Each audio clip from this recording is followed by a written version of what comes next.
తాజా అంశం చూస్తున్న విశాఖ మద్దెలపాలెం వద్ద కార్ల షోరూంలో అగ్ని ప్రమాదం జరిగింది. మంటల దాటికి 2 కార్లు పూర్తిగా దగ్ధమయ్యాయి. అగ్ని ప్రమాదానికి కారణాలేంటి, ప్రస్తుత పరిస్థితి ఎలా ఉందనే అంశాలపై మరింత సమాచారం మా ప్రతినిధి ఆదిత్య పవన్ ప్రత్యక్ష ప్రసారం ద్వారా అందిస్తారు.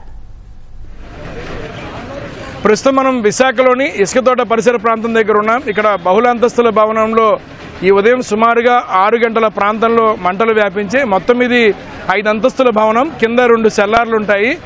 సెల్లార్ నెంబర్ గ్రౌండ్ ఫ్లోర్లో ఉన్న సెల్లార్లో ప్రమాదం గురైంది. ఒక్కసారిగా మంటలు వ్యాపించాయి.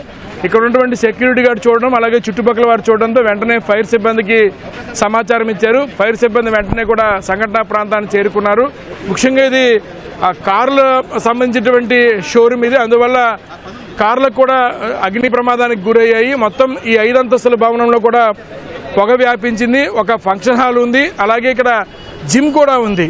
మొత్తం ఇవన్నీ కూడా పొగ చూడడము, మంటలు రావడంతో చుట్టుపక్కల కొంత భయపడ్డారు. అయితే సమయానికి అగ్నిమాపక సిబ్బంది అంతా కూడా ఈ ప్రాంతానికి చేరుకుని సుమారు 35 మంది సిబ్బంది, 4 పైగానే భారీ అగ్నిమాపక వాహనాలు వచ్చి ఫైర్ ఫైటింగ్ చేసి ఫైర్ కంట్రోల్ చేసి ప్రస్తుతం మనతోటి ఫైర్ ఆఫీసర్ రేణుకయ్య ఉన్నారు. వారితో మాట్లాడదాం.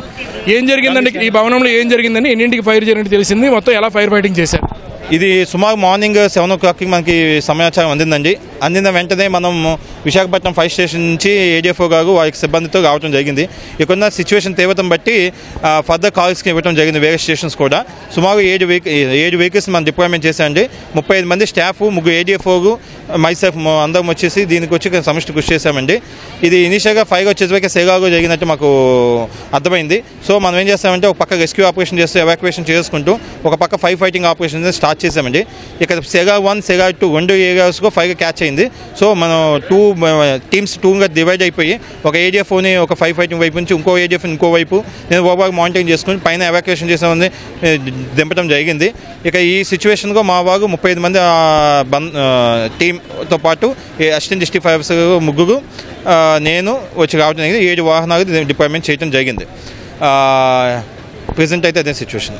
కంట్రోల్ తీసుకోవడం జరిగింది. అంటే సంఘటన ప్రాంతం లోపలికి వెళ్ళారు. ప్రధానంగా ఫైర్ గల కారణం ఏంటంటే, అలాగే ఏం ఫైర్ వాటిని ఏమైందంటే మనం ఫైర్ ఫైటింగ్ చేసే ముందు మనం ప్రజల్ని అవేర్నెస్ చేయడం జరిగింది. అంటే వాళ్ళు పానిక్ సిచ్యువేషన్లో ఉన్నారు, జిమ్లోనే లాక్ అయిపోయి ఉన్నారు, వాళ్ళకి ఏం చేయాలని తెలియని పరిస్థితి, ఏడుస్తూ ఉన్నారు అనమాట. ఈ లోపల మనం ప్రజలకు అవేర్నెస్ చేసుకుంటూ ఏంటంటే మీ దగ్గర ఉన్న డంబల్స్తోని ఆ గ్లాసెస్ బ్రేక్ చేయమని చెప్పడం. దానివల్ల ఏమైందంటే స్మోక్ బయటకు వచ్చింది. చేయించాం. వాళ్ళకి ఈ లోపల నుంచి వాళ్ళకున్న సేఫ్గా జాగ్రత్తగా ఏ విధంగా అయితే విధంగా నెంబర్కి మెయిన్ అంటే లైఫ్ లాస్ లేకుండా చూసుకుంటూ తర్వాత we had done parallelly fire fighting. వాహనాలు మొత్తం ఎన్ని వాహనాలు ఫైర్ చూడాలి సార్, ఇంకా కొంత ఫైర్ మిగిలిపోయింది. స్మోక్ లేదండి, ఆల్మోస్ట్ ఇట్స్ క్లోజ్డ్. ప్రధానంగా అంటే లోపల అంతా ఎక్కువ అయిపోవడం కారణం ఏంటంటారు? చూడాలి సార్, ఇంకా మనం ఒకసారి చూడాలి.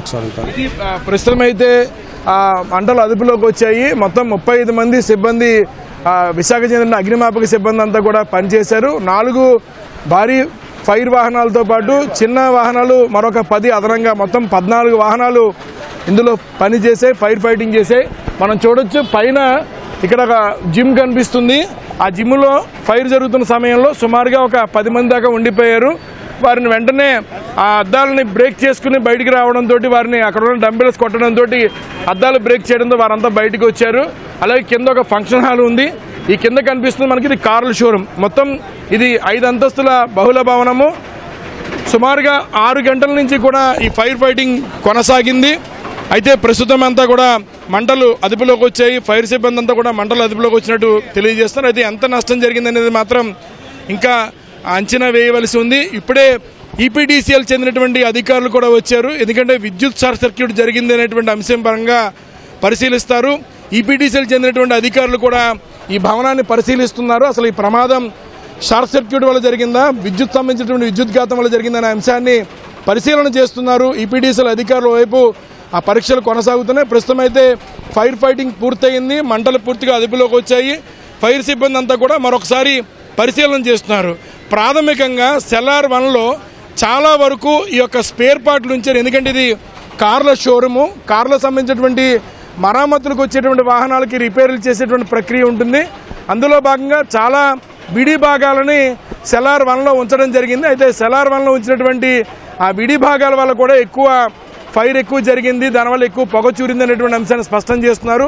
చుట్టుపక్కల ఉన్న వారంతా కూడా చాలా వరకు ఆందోళన చెందారు. అయితే సుమారుగా 2-3 గంటల పైగానే మొత్తం ఫైర్ ఫైటింగ్ సిబ్బంది అంతా కూడా కష్టపడి ప్రస్తుతం అయితే మంటలు అదుపులోకి వచ్చాయి.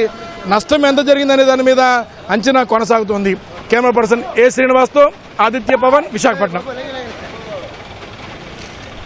ధన్యవాదాలు ఆదిత్య పవన్.